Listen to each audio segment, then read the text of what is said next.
उस चोरी की जिसकी पूरी दुनिया में आज चर्चा हो रही है। आपने हॉलीवुड और बॉलीवुड की कई फिल्मों में बड़े बड़े म्यूजियम से चोरों को चोरी करते हुए देखा होगा। वर्ष 2006 में एक फिल्म आई थी जिसका नाम था धूम 2। आप में से बहुत सारे लोगों ने देखी होगी। इसमें बड़े ही हाईटेक तरीके से एक म्यूजियम से चोरी की गई थी, इस चोरी को दिखाया गया था।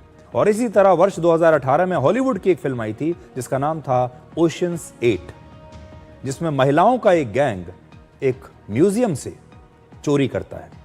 और कुछ इसी तरह से फिल्मी तरीके से पेरिस में दुनिया के सबसे मशहूर और प्रतिष्ठित लूवर म्यूजियम में असली चोरी हो गई है। यह लूवर म्यूजियम जो है ये बहुत मशहूर म्यूजियम है। इसकी सुरक्षा के जो इंतजाम है वो बहुत बेहतरीन है, लेकिन फिर भी ये चोरी हो गई। 19 अक्टूबर यानी इस रविवार की सुबह 9:30 बजे 4 चोरों ने मिलकर सिर्फ 4 मिनट के अंदर 210 वर्ष से भी ज्यादा पुराने सैकड़ों से हजारों करोड़ रुपए की कीमत के गहने वहां से चोरी कर लिए। अब सोचिए कैसे सिर्फ 4 मिनट में इतनी बड़ी चोरी हो गई। इस जगह पर यह है लूवर म्यूजियम। आज हमने एआई की मदद से इस क्राइम सीन को आपके लिए रिक्रिएट करने की कोशिश की है। तो सबसे पहले आपको बताते हैं कि इतने सख्त और लेटेस्ट सुरक्षा इंतजामों के बावजूद यह चोरी हुई कैसे। तो 19 अक्टूबर को 4 चोर बाइक से वहां पर पहुंचे। चोरों ने पहले से ही इस जगह पर एक ट्रक खड़ा किया हुआ था और उस ट्रक में सीढ़ियां लगाकर रखी थी। तो चोर आए, सीढ़ियों के जरिए वो म्यूजियम के फर्स्ट फ्लोर तक पहुंच गए। और इसे देखकर भी वहां किसी को शक नहीं हुआ, क्योंकि पेरिस की सड़कों पर अक्सर मरम्मत के लिए, रिपेयर के काम के लिए या इमरजेंसी सर्विसेज के लिए जो ट्रक हैं वो सड़कों पर ऐसे ही खड़े रहते हैं। कई बार उन ट्रकों पर ऐसी सीढ़ियां भी लगी रहती हैं, इसलिए किसी को शक नहीं हुआ। इसके बाद चोर एक खिड़की का शीशा तोड़कर इस म्यूजियम में दाखिल हो गए।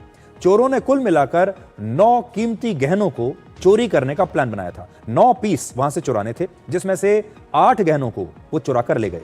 लेकिन जब वो भाग रहे थे तो एक मुकुट वहीं पर गिर गया और फिर चोर उसे वहीं छोड़कर भाग गए। यह भी बिल्कुल फिल्मी सीन है। और जो मुकुट वहां पर गिरा और जो चोरी उन्होंने की है, यह फ्रांस के मशहूर राजा नेपोलियन द थर्ड की पत्नी का एक शाही मुकुट था। नेपोलियन 3 की पत्नी का शाही मुकुट था, जिसमें 1300 से ज्यादा हीरे जड़े हुए हैं। आपको वर्ष 2024 का म्यूजियम के अंदर का एक आज वीडियो हम दिखा रहे हैं, जिसमें वही मुकुट है जो चोर अपने साथ ले जा नहीं पाए। और दूसरे गहने भी आपको इसमें नजर आएंगे जिन्हें चोरों ने चुरा लिया और वो अपने साथ ले गए। ये वही गहने हैं जो इस समय आप देख रहे हैं। वैसे तो 18वीं सदी के इन शाही गहनों की कीमत का अंदाजा आज के समय लगाना बहुत मुश्किल है। इनकी क्या कीमत हो सकती है कोई नहीं जानता। ये बेशकीमती हैं, लेकिन कहा यह जा रहा है कि इन गहनों की कीमत आज सैकड़ों से लेकर हजारों करोड़ों रुपए के बीच हो सकती है। ये सभी गहने फ्रांस के मशहूर शासक नेपोलियन बोनापार्ट के समय के हैं, जिन्होंने वर्ष 1799 से वर्ष 1815 तक शासन किया था। तो इतने पुराने गहने हैं, इसलिए इनकी कीमत का अंदाजा लगाना आज भी बहुत मुश्किल है, क्योंकि ये गहने अनमोल हैं। और यह वही म्यूजियम है जहां दुनिया भर में एक बहुत ही प्रसिद्ध पेंटिंग है जिसे मोनालिसा कहते हैं। आपने भी मोनालिसा का नाम सुना होगा, यही वो पेंटिंग है। और ये मोनालिसा पेंटिंग आज भी इसी म्यूजियम में, लूवर म्यूजियम में रखी हुई है, जिसे इटली के मशहूर पेंटर लियोनार्डो दा विंची ने 16वीं सदी में बनाया था। यह दुनिया का सबसे लोकप्रिय म्यूजियम माना जाता है। और वर्ष 2024 में इस म्यूजियम को देखने के लिए 80,74,000 से ज्यादा लोग पेरिस आए थे। यह दुनिया का सबसे बड़ा म्यूजियम है, जो लगभग 73,000 वर्ग मीटर में फैला हुआ है। और यहां 38,000 से ज्यादा पेंटिंग्स और ऐतिहासिक वस्तुएं रखी हैं। यह म्यूजियम पुराने समय में फ्रांस के राजा का महल हुआ करता था, और इसकी वास्तुकला और यह इमारत खुद भी एक बहुत ही ऐतिहासिक धरोहर है। इस म्यूजियम में 2000, यह समझ लीजिए कि 2100 वर्ष पुरानी एक संगमरमर की मूर्ति भी है, जिसे वीनस डे मिलो की संगमरमर की मूर्ति इसको कहा जाता है। और मोनालिसा की पेंटिंग से पहले यह मूर्ति वहां की सबसे बड़ी पहचान हुआ करती थी। तो इसमें बहुत मशहूर पेंटिंग्स हैं, मशहूर मूर्तियां हैं। एक और पेंटिंग है यहां जिसका नाम है लिबर्टी लीडिंग द पीपल, जो फ्रांस में वर्ष 1830 की क्रांति का प्रतीक है।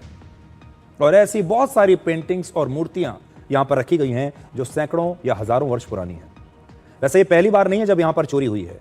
वर्ष 1911 में भी यहीं से मोनालिसा की ये मशहूर पेंटिंग चोरी हो गई थी, जिसे तलाश करने में पुलिस को 2 साल लगे। इस चोरी ने एक बार फिर से यह सवाल खड़ा कर दिया है कि सबसे सुरक्षित और हाईटेक म्यूजियम भी अब सुरक्षित नहीं रहे। इतने आधुनिक कैमरे, सेंसर्स और सुरक्षा कर्मियों के बावजूद कुछ ही मिनटों में चोर इतनी बड़ी चोरी करने में सफल कैसे हुए?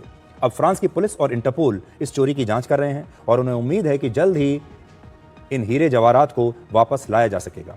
अब आप इस चोरी पर immédiatement, quelques minutes après avoir eu l'information de ce vol. Et pour tout vous dire, cette opération a duré presque 4 minutes. Ça a été très rapide. Il faut quand même dire que ce sont des professionnels. La criminalité organisée aujourd'hui s'attaque aux objets d'art et les musées, évidemment, sont devenus des cibles. Parce que la France, comme vous le savez, la France est un pays patrimonial, un pays avec des objets historiques patrimoniaux.